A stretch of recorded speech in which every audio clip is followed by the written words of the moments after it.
A British passenger plane carrying 126 people crashed onto a motorway embankment just short of the runway at East Midlands Airport. The plane had suffered what was thought at the time of the incident a dual engine failure. The plane is brand new, having only been delivered to the airline just 2 months previously. British Midland Flight 92 had to glide without engine power to the ground, but the safety of a runway was just out of reach. The crew had managed to carry the plane over a small village and just barely avoiding one of the busiest roadways in the United Kingdom, coming to a rest in pieces on the side of a motorway.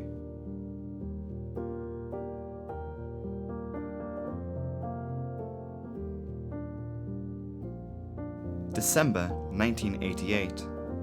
A Pan Am Boeing 747 was blown up over the Scottish lowlands in a terrorist attack. The Lockerbie bombing leaves 270 people dead. After the bombing, security across British airports is tightened. 3 weeks later, on January 8, 1989, London's Heathrow Airport is busy following the holiday season. Based out of Heathrow Airport at the time was the airline British Midland. In the late 1980s, they had been taking delivery of Boeing's brand new 737 model, the 737-400. This plane improved on the displays in the cockpit, including engine displays. Boeing removed the steam-powered analog gauges and replaced them with digital electronic screens. Other modifications included a slightly stretched fuselage and brand new engines. The newly developed CFM56 engine was installed onto the plane. The same engine would also go on to power other aircraft like the Airbus A320 and A340. The engine is the result of a joint effort from General Electronics Aviation Division in the United States and the French engine manufacturer Safran. The engine had been certified by the Federal Aviation Authority, the FAA, for service, as it had met the standards set out by regulatory bodies. Before being put into service with the Boeing 737-400, some tests were not carried out on the engine, including a test for severe vibrations of the engine at high altitude. A test was carried out at sea level, however such a test was not performed in flight at varying altitudes. According to the UK's Air Accidents Investigation Branch, such a test could have exposed the design flaw that was later found in the Boeing 737-400 surrounding the new CFM56 engine on this plane. Under some circumstances, the engine fan blades can succumb to a significant amount of metal fatigue, which can fracture an individual fan blade. In total per engine there are 38 fan blades, all of which could suffer from metal fatigue. In the evening of January 8, 1989, a British Midland Boeing 737-400 is preparing for departure out of London's Heathrow Airport as Flight 92. Their destination is Belfast in Northern Ireland. The day is Sunday and the already busy terminals are crowded by weekend traffic. The plane will be flown by 2 experienced pilots at the airline. Captain Kevin Hunt, aged 43, has been with the airline since 1966, having accumulated a total of 13,200 flight hours. His first officer is David McClelland, aged 39. Though much less experienced with a total of 3,300 hours, he does have over 1,000 hours flying the Boeing 737 series. With this brand new 400 model having only been delivered to British Midland just a couple of months previously, both pilots are still very new to the plane. First Officer McClelland has just 53 hours in the plane, while Captain Hunt himself has logged just 23 hours.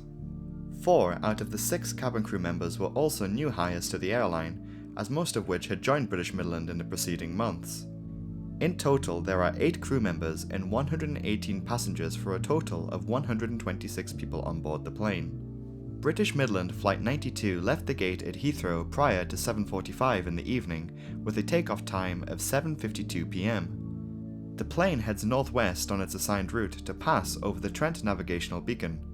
Out of London, the plane begins climbing to its cruising altitude of 35,000 feet. The flight for the first several minutes after takeoff was completely normal. The passengers unwind for the trip, the captain switches the seatbelt sign off, and the cabin crew begin their service. All is well on board until the plane begins climbing through 28,000 feet.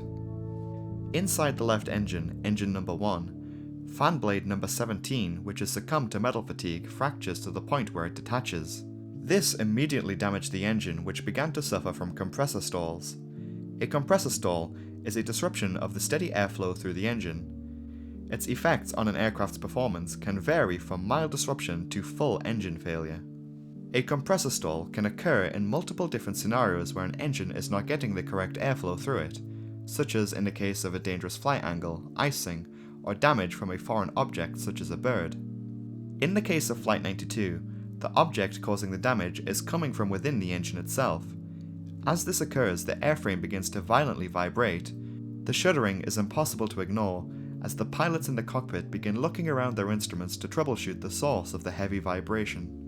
On the main panel of the many variants of the Boeing 737, there is a display which shows engine information such as power percentage, fuel usage, and so forth. There is also a display which shows engine vibration. There are two of each of these display gauges, one for both engines.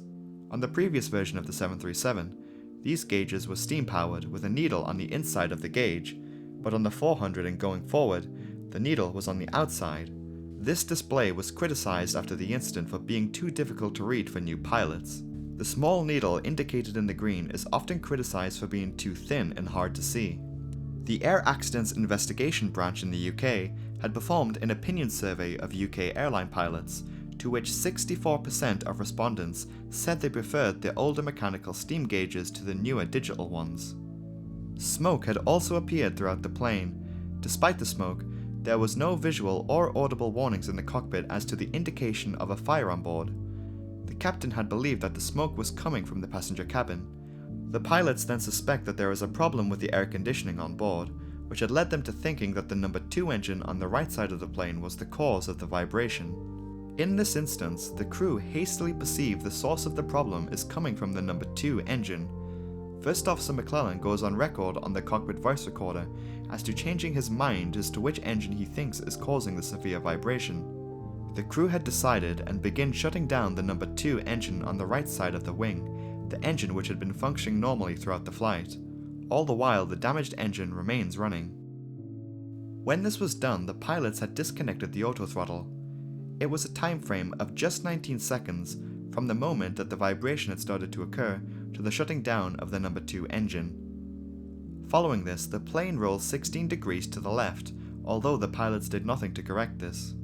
The plane then corrected itself once the number 2 engine was fully shut down. What is confusing is that in this moment, the severe vibration throughout the plane appeared to ease. Some passengers reported that there was still some kind of vibration. However, to the flight crew, they were convinced that they had shut down the right engine. The faulted and damaged number 1 engine on the left side now needs to power the plane to safety.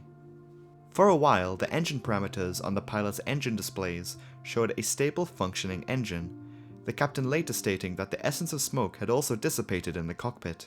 The auxiliary power unit, or APU for short, is also powered up. The APU is a standalone power generator which is common on commercial aircraft. It is a small jet engine which is designed to provide power to the plane's electronics and air conditioning systems. It is often used to provide power to the plane on the ground before the engines are powered on. That loud noise that you can hear emanating from a plane as you board via the air stairs, that's the sound of the APU running.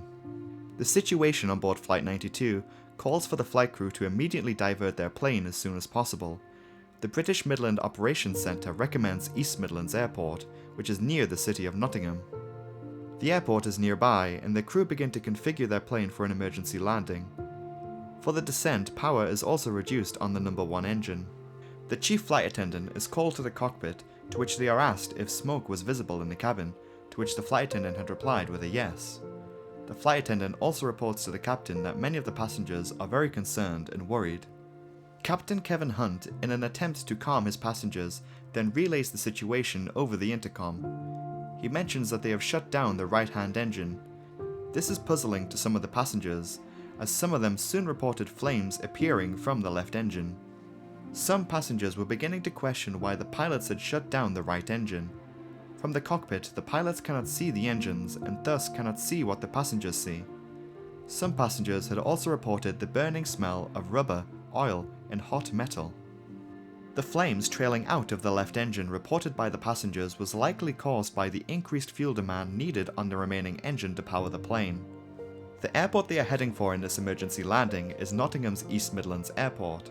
The airport is of average size in the UK with a single runway. In 1989, the runway was significantly shorter than how it is today. Flight 92 will need to make an approach to runway 27 from the east. The airport lies near the village of Kegworth, this incident later being known as the Kegworth air disaster.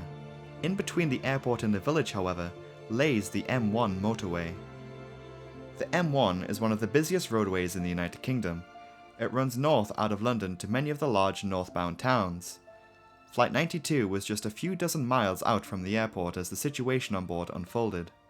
For the inbound approach to the airport, the autopilot would remain disengaged and the pilots would fly the plane manually. Captain Hunt is now the one at the controls, having taken over from First Officer McClelland, who is now handling radio communication and reprogramming his flight management system for an approach to East Midlands Airport. At 15 miles to the runway, the pilots start to bring out flaps on the plane and have now descended to 6,500 feet. Despite being in an emergency situation, there are still multiple other aircraft on the same radio frequency as Flight 92. This leaves a small delay before the plane is given another instruction to turn on course for the runway at 13 miles from the runway. Flight 92 is also instructed to descend to 3,000 feet and turn for final approach with the runway. During this turn, the plane has to increase power on the remaining damaged engine. The crew then pull out further flaps and descend to 2,000 feet and begin slowing the plane for landing, lowering the landing gear. Flight 92 is just 4 miles from the runway. All seems like a routine emergency approach until at 2.5 miles from the runway there is a sudden decrease in power coming from the left number 1 engine. British Midland Flight 92 is just 900 feet from the ground and is now without engine power. The pilots now have to glide the plane to the runway, but currently between the plane and the runway is Kegworth Village and the M1 motorway. With the sudden decrease in power coming from the left engine, Captain Hunt immediately calls for his first officer to attempt to relight that engine. Passengers recalled after the incident the sound of the wind blowing against the fuselage. Captain Hunt, in an attempt to avoid the obstructions in his way and to attempt to try and reach the runway, raises the nose of the plane. 17 seconds following the engine failure, a fire alarm sounds in the cockpit. As the plane begins to lose lift from a lack of thrust, the plane drops below the glide slope set out by the ILS navigation equipment. This prompts the ground proximity warning system to sound a glide slope warning in the cockpit. Captain Hunt orders First Officer McClelland to not carry out the fire drill and prepares the cabin for a crash landing via the intercom. The passengers are then told to brace for a crash landing. Immediately following this announcement, the stall warning sounds in the cockpit telling the pilots that they are now flying dangerously slow. At 8:24 PM, British Midland Flight 92 hits the ground short of the M1 motorway and bounces back into the air, having cleared the village of Kegworth. Passing over the east side of the roadway, the plane strikes a lamppost on the central reservation and crashes into the west side embankment on the other side of the motorway, breaking into multiple pieces. The plane cleared the M1 motorway, but only just barely. At the time of impact, there was no significant traffic on the motorway, although almost immediately following the crash, passing vehicles begin pulling over to begin to aid survivors in the crash. 47 passengers on board the plane were killed. All the crew, including the pilots, survived the crash. Also of note, the one infant on board also survived. 5 members of the local fire department that arrived on the crash site also suffered injuries in the rescue operation. The crash makes headlines in the UK almost immediately. After the accident, the investigation labelled the cause of the crash as pilot error, in that the crew mistakenly shut down the incorrect engine.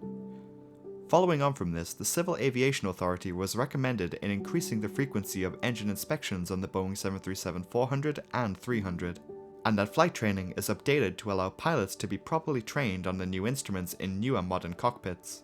As of 1990, new team training exercises were to be introduced to improve communication between cabin crew and pilots.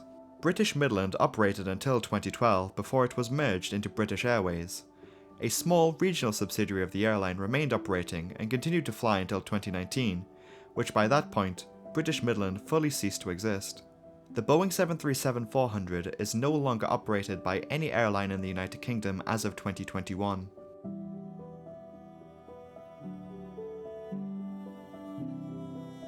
Good day to you all, and thank you so much for watching this video. I do hope you enjoyed it as much as I enjoyed producing it. It's that time of the week again where I take a moment to thank my patrons for their continued support. If you'd like to have your name featured here at the end of the next video, which might be a pretty big video, I don't know how big it's going to be yet, and or have your name read out, you can join my Patreon from £3 per month, The link will be provided in the pinned comment. So a thank you to my £5 patrons. Thank you to D. Rogers, KTP123, Marie Innes, Inside Effect. A special thanks once again to my £10 patron Cherub Cherub. Thank you so much for your continued support. I really appreciate your contribution to the channel. Thank you. The next video might be pretty big. I should be able to keep it on schedule for release next week as usual, but I will keep you all updated on the community tab should anything be amiss. And that's it from me this week. Have a great weekend, and goodbye.